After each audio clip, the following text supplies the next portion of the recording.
50 candles flickered on my birthday cake, their light dancing across the faces of my friends and family. The whole room felt alive with laughter, the kind that echoes off the walls and makes you forget, just for a moment, how quickly time passes. My sons, James, Adam, and Luke, stood at the front of the banquet hall, looking sharp, grinning like they had a secret. James raised his glass, his voice ringing out, "Before Dad makes a wish, we've got a little surprise." The lights dimmed, and suddenly, the big screen behind them glowed to life. At first, I thought it would be old family photos, maybe a montage of childhood memories. But then, a voice I knew all too well filled the room, my ex-wife. He failed as a husband. Failed as a father. Failed as a man. The words hung in the air, and laughter rippled through the crowd. I felt my chest tighten. Adam flashed a mischievous smile. I'd spent months planning this dinner, hoping for a quiet, dignified night. I wanted to reconnect with my sons, to heal old wounds. Divorce had put distance between us, but I thought maybe, just maybe, time would bring us back together. Instead, I sat there, helpless, as my lowest moments played out for everyone to see. There I was as younger, standing in the rain with a suitcase. That was the night Mom kicked him out, James announced, sending another wave of laughter through the room. My business failures, my mistakes, even a video of me, years ago, slurring an apology after too many drinks. Luke nudged his brothers, "That one's a classic." I waited for the punchline, for the joke to end. But it didn't. Then came the final blow. Adam stepped forward, his voice trembling with excitement. "After years of carrying this name, we've decided to let it go. As of today, we're legally changing our last names." The room erupted in applause and cheers.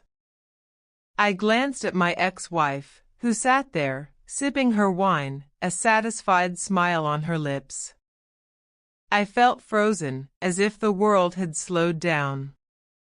People leaned in, waiting for me to explode, to break down, to give them the drama they craved.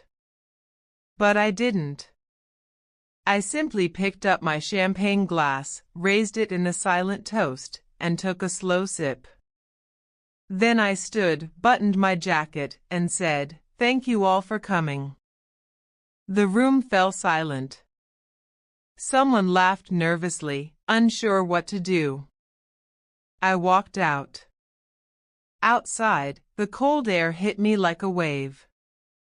My lungs burned as I tried to catch my breath.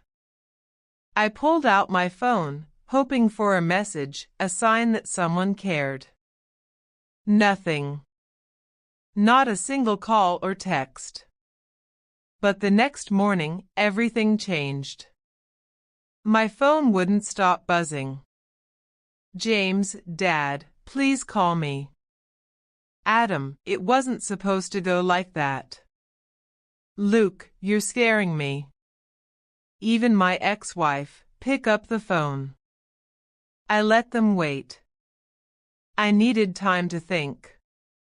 While they celebrated, I'd been making calls of my own. First to my lawyer. Then to an old investor, someone who'd be very interested in certain financial details I'd kept safe all these years. By noon, my sons were at my door. James looked pale. Adam wouldn't meet my eyes. Luke was on the verge of tears. "Are you insane?" James demanded. "You had no right." I held up my phone and played a recording, their mother's voice from the night before, her laughter echoing through the room. Adam swallowed hard. "Dad, please, let's talk." I tried, I said quietly.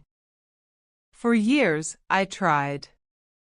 James clenched his fists. So what, you ruin our lives in return? I looked at them, my voice steady. You did that yourselves.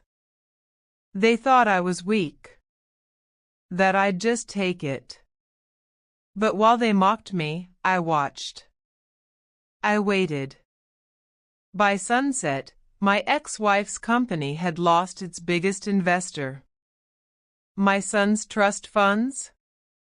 Frozen. Their careers? Suddenly uncertain. It wasn't about revenge. It was about consequences. Sometimes, the only way to teach a lesson is to let people face the results of their own choices. That night, as I poured myself a quiet drink, my phone buzzed one last time. A message from Luke. I'm sorry, Dad.